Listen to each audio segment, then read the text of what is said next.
This is a Spy at Night production. This video has been put together by someone who knows a lot of what has been going on in the background. It's time to remove the masks of fake patriots and reveal them for who they truly are. This video focuses on a bricklayer. The time for the reveal. Prior to the February 1st Urban Scoop Stop the Isolation rally, Bricklayer made it very clear he expected even, to be a speaker on the stage that day. Why? Nobody from Urban Scoop asked Bricklayer to speak at the Stop the Isolation rally on February 1st. Right, am I doing a speech on Saturday? I don't know, I haven't been contacted, I haven't been asked. So those asking if I'm doing a speech, I don't know of yet. I'm going to be very, very disappointed if I'm not doing a speech, okay? Because there's a message I need to put to the people. Secondly, if I do get contacted and I am doing a speech, I will let you know the time I'm due on, so you can get there. If you don't see me on the stage doing a speech, I'll tell you where I'll be. I'll be amongst you lot, shaking hands and kissing cheeks. A statement put out on Tommy Robinson's account on the 10th of February describes Bricklayer's attitude and aggression as he forced himself to the front of the rally, using a disabled woman to do so, demanding to get on stage and speak, threatening a female steward while doing so.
Here are other comments of some people who witnessed his behavior firsthand.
Bricklayer then talks about what happened on the 1st of February at the Stop the Isolation rally.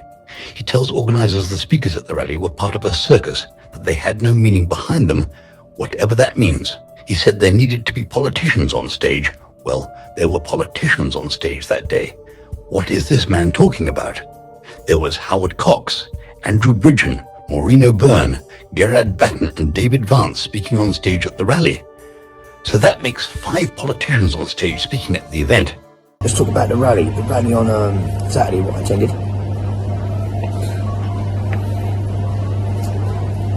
Brilliant. Always fine amongst the crowd. Shaking hands, kissing cheeks, absolutely love it. Great community spirit. Right. As for the speeches, I'm gonna say it, circus. No meaning behind them. You know, so okay, look, we're 4 or 5 rallies in. What do we do now? What have we learned? Organisers need, no, I don't organise it. Organisers need to be a bit more on the ball. People want direction, you know. Get a few politicians up there, you know, from different parties, talking about certain things to try and gain momentum. Tell the people what needs to be done. You know, let's move forward. Let's talk about it. Because what you're doing now, and I hope the organisers listening to me, I'm not going to disclose what went on with me. You know, it is what it is. I don't want to cause division, but men like me, well enough. We don't want to see these fucking Americans on the last day singing YMCA. We don't want to see that. We've come out, we want direction, we want to be told what to do. Now, I apologise, I did speak, but I wasn't down to speak. I had no communication about speaking. So I know a lot of people travelled in to see me speak, and I was a little bit upset by that. Not by not speaking, by the people travelling in, you know, and I apologise. And I don't want to go into detail, but what happened to me a little later, that's why I left. I can't believe how many people actually left because of it, and I don't want that. I don't want what happened with me that day. That issue is my issue, and I'll sort it out personally, right? But I don't want you guys to do that as well. I don't want to cause division. That little hope that you got, you know. After making a subtle threat that he will deal with the issue of him being forcibly removed from the event, I have it on good authority, his bottom lip was quivering when he was dealt with by security. He goes on to thank everyone for giving him the adulation he craves, puts himself forward as a leader of men, offering direction. Then he suggests that's the reason why he wasn't allowed to get on stage and speak. Someone else is coming in a cafe and I look like an idiot, talking to me phone. And me fresh over just holding my phone up. So, ladies and gentlemen, thank you all very much for the warm reception I received on Saturday amongst the crowd. Please support these rallies because they're heavily organised, you know, and I know a lot of people are saying about this, that. That is that. I go to be amongst the community and just show support for the Exley and all the other political prisoners in the movement, but We need leadership. We need leadership. We need to be told direction, and I think that could be done by different parties, you know, giving their views, let you make a choice. But leadership is imperative. Leadership is an action, not a role. Well, then again, perhaps that's why I worked it out to speak. Anyway, God bless you, God bless me, God bless my motherland. Bricklayer has a massive ego and can be a loose cannon, as he describes in his retirement letter to AFC Sudbury. You can also find Dean Neil A.K. Bricklayer ranked 158th in AFC Sudbury's all-time appearances for goalkeepers at the club.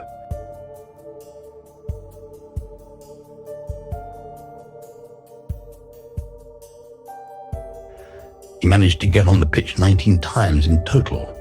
That's the Bricklayer, in his own words. A loose cannon with an ego. Bricklayer has always made reference to Tommy Robinson being a friend of his for some reason. This is an outright lie. Here is a clip from a conversation Paul Bates had with a real friend of Tommy Robinson's. Do you know Dean, the traditional bricklayer, good mate of Tommy's? Yeah. He comes storming out the fucking crowd in an absolute rage. So I grabbed hold of him. I said, what's going on? He said, Paul, they fucking set me up. Now, I've just heard what they done to Mayor Pete, this Saxon and Inman and all that. So I said, tell me, what's going on? He said, well, they've been telling me to come and speak today. He said, I get down to the stage area, they tell me to fuck off, and they're all laughing at me. He said, I'll fucking destroy these cunts. He's gone off with the ump. So I've gone in the group chat and said to Inman, what's up? What's going on with the bricklayer? And they're all messaging, fuck him. And I'm like, that's Tommy's mate. They're all fuck him. I can send you the screenshots. Well, he's not really, he's not, he's not Tommy's mate. So what happened after that statement went out on Tommy Robinson's X account? Well, again, I have it on good authority, he said, this isn't going to end well. So, what did he mean by that exactly? Unfortunately, it came to pass that he teamed up with Mark Heath and Paul Bates. Mark Heath bought into the lies of Paul Bates, who made allegations Urban Scoop managed to collect £42,000 in buckets at their October 26th rally for Peter Lynch and his family. And that money never went to the family of Peter Lynch. Only £4,000 was collected at the rally, not £42,000. The family of Peter Lynch didn't want what money was collected anyway, as confirmed by Sammy Woodhouse.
The lie of Urban Scoop raising £42,000 and stealing it from Peter Lynch's family was confirmed by Mark Heath himself on an X space. Hello, Mark. I don't know how you got sucked into all this, mate, and I think you've damaged a lot of your credibility that you took ages building up, and hopefully that does actually strike home that lots of people did lose their trust in you. But what was the moment where you actually realised that you had been conned and used? Pretty much when the newspaper article came out yesterday, I was on the full intention that they had their family's acknowledgement that nothing has been ever said to them. That's what he told me was coming, and it didn't. And then all afternoon I was trying to call him and saying, look, I'm pissed. This doesn't prove anything. This is not proof. This is just hearsay, the same as what it is on here. And then I got nothing back. So I told him I was going to do a space, and I left it till 10 o'clock just to give him every opportunity to call me. Because I told him, I need something from you. And if you haven't got it, then I know that I've been played here. And So I set up the space, nothing from him until this morning, calling me a pussy, and Amy and her gang all cried off it as well. So I had nobody in there, so I was left on my own, and I realised, because at the start I was still trying to defend things a little bit, but then as it's going on and I'm speaking to people, I just realised that, do you know what? Fuck, what have I done here? Especially when Richard came on, and I don't deserve your apology, Richard, if you're listening to this. I don't, and I'm so sorry to you for what I said without any evidence at all. And Kaz, and I will speak to Kaz if she would speak to me. Otherwise, I'll just send her an apology as well. I fucked up royally, and I know that. That's what I couldn't understand, mate, because the reason why I couldn't understand it is because you almost went to prison because you got wrapped up in what was going on here. And then you put yourself in the same position again. So please do learn from it and move on. Absolutely. Urban Scoop collected £4,000 on the October 26th Raleigh, which was to be split between the Lynch family and Tommy's 3 children. This is public knowledge. This was stated on stage at the time, and it was broadcast live to the masses on X, so it's a matter of public record. As it turned out, Mark Heath admitted Paul Bates, Bricklayer, and himself were going to the media with this fictitious story of collecting £42,000 and stealing from a dead man's family. Bricklayer has made reference to money being stolen from Peter Lynch's family a few times on his videos. We've got a third party accused of taking donations and not spending it, whatever, I know. Is that what we're really about? Is that what you're about? Really? Gentlemen, look at that, the sun hits my face. I feel the strength of the Duke of Wellington. Hey, the only person to meet that strength was Napoleon, a great war tactician who conquered Europe and thought he was unstoppable, until one day, the Duke of Wellington, the Battle of Waterloo, he met a greater tactician and a greater mindset than his own, than one of his own. That was it, the 50-year-old Duke of Wellington. That's how I feel like today. Anyway, I'm doing this video, it goes against all my integrity and all my pride and what I do. Right, so I've got to do this because there's been a conflict of interest. There's been many messages sent over, screenshots sent over about money, accusations of money raised for a funeral, and it not been sent over. The media have done a story on it last week or something, or whatever they've done, you know. Be quite honest, they've nothing to do with me, these third parties, nothing to do with me. Mark Heath told the BBC to stay away from the story as it was a complete lie.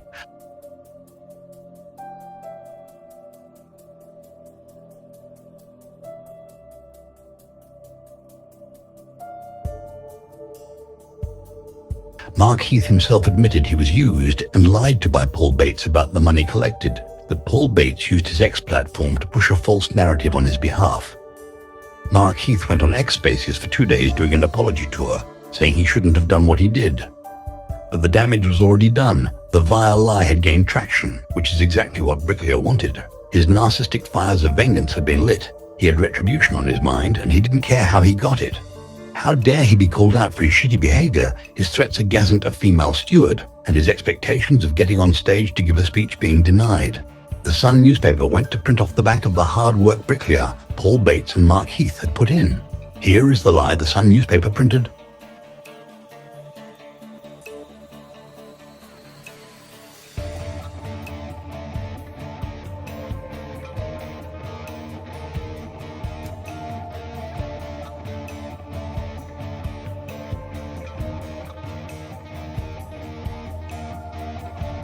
The hard work of Bricklayer, Paul Bates, and Mark Heath resulted in the Sun newspaper digging up Peter Lynch corpse and besmirching his name again, branding him a rioter when he was anything but. Could this get any worse for Bricklayer? Well, yes, it certainly can. A day after the Southport riots, an impromptu demo was held in London. Bricklayer was a protagonist, inciting people there for a static protest, bringing them off the pavement and onto the road when the police had already issued a Section 14 dispersal order. His incitement led to the arrest of many patriots that day, some of whom are still in prison to this very day. Here is Bricklayer walking into the demonstration with the signaller. Notice how Bricklayer gestures to everyone to come forward and move into the road. Then Bricklayer tells everyone, why are we all standing behind the fucking barrier? Get in the fucking road. The police had already issued a Section 14 and told everyone to stay behind the barriers. This gave the Met Police everything they needed to arrest people, which they did. They've arrived.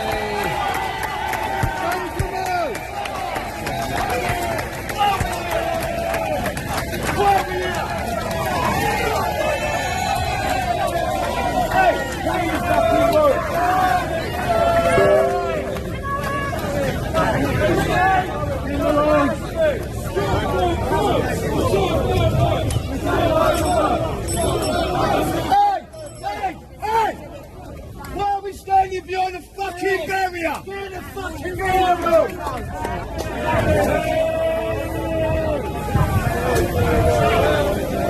Right, they've broken the conditions already, coming out from behind the barrier.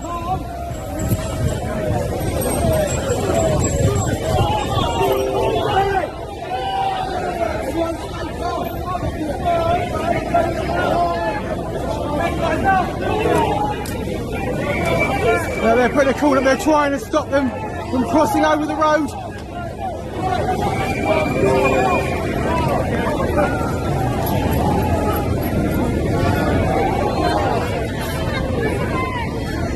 You watch, the police are going to start.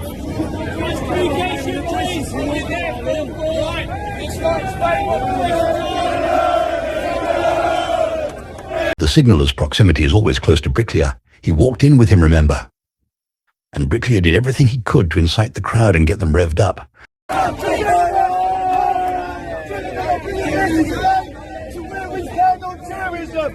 their fucking necks!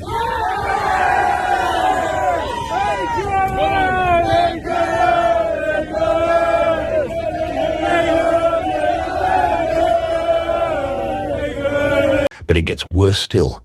Here is the signaller caught signaling to the Met Police at the demonstration.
From this moment, Met Police donned their riot gear to move people on, kettle people in, then make arrests.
but Bricklayer was there to manage the crowd after inciting them to break a Section 14 control order, bringing them into the road. So, what happened then?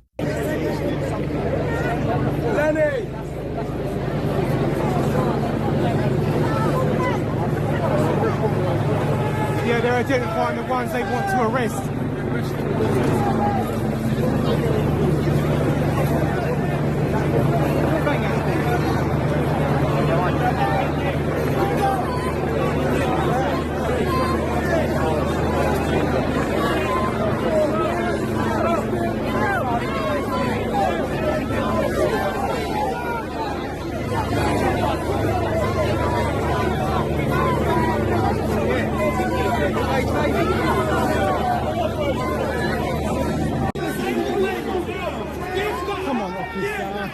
Is this really necessary? Come on. Fucking what? That's what you cunts want.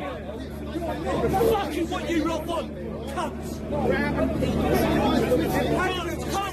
I saw them. In my own country.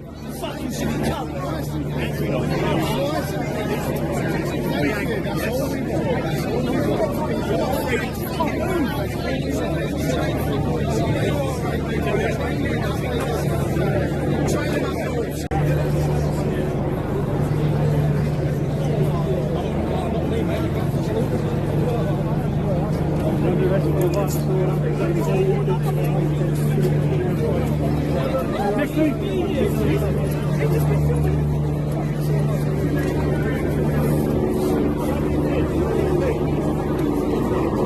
Arresting everyone.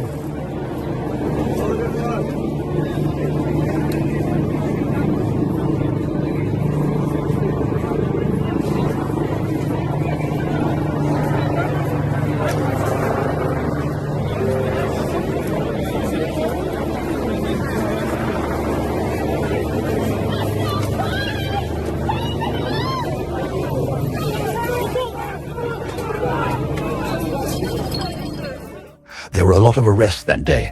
So where did Bricklayer go? Was he arrested? Well, the answer is no. He ran off, jumped a wall, and managed to avoid the police. How convenient. A man who styles himself as some kind of leader, inciting the crowd, making them break a Section 14 control order, only to run away, escaping justice. If he were the captain of a ship, he definitely wouldn't go down with it, would he? He'd be the first one on a lifeboat, that's for sure. To be honest, no, I don't, mate. There's a lot of people deserve it. You know, there's a lot of people to shoulder to shoulder with me through thick and thin. And I'm hoping the people watching this will understand and appreciate my gratitude towards them. I'm not a grifter. Bricklayer isn't a grifter. He's very quick to point fingers at people he believes are grifters, though. But don't worry, he has honesty and integrity, as he keeps telling everyone. You can pick up a statue of him building a wall, smoking a cigar in his cap for just under £130 from his shop.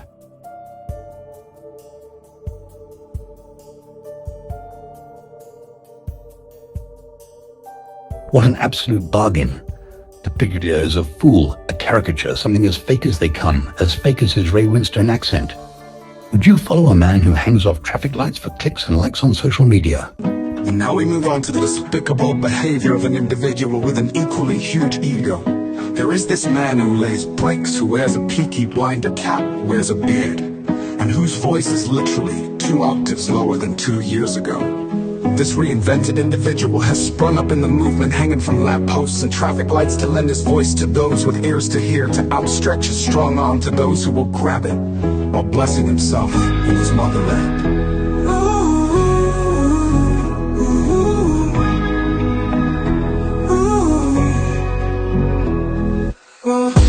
Everybody move on to the despicable behavior of an individual with an equally huge ego. There's this man who lays bricks, who wears a Peaky Blinder cap, wears a beard, and whose voice is literally 2 octaves lower than 2 years ago. This reinvented individual has sprung up in the movement, hanging from lampposts and traffic lights to lend his voice to those with ears to hear, to outstretch his strong arm to those who will grab it, while blessing himself in his motherland. This is a Spy at Night production.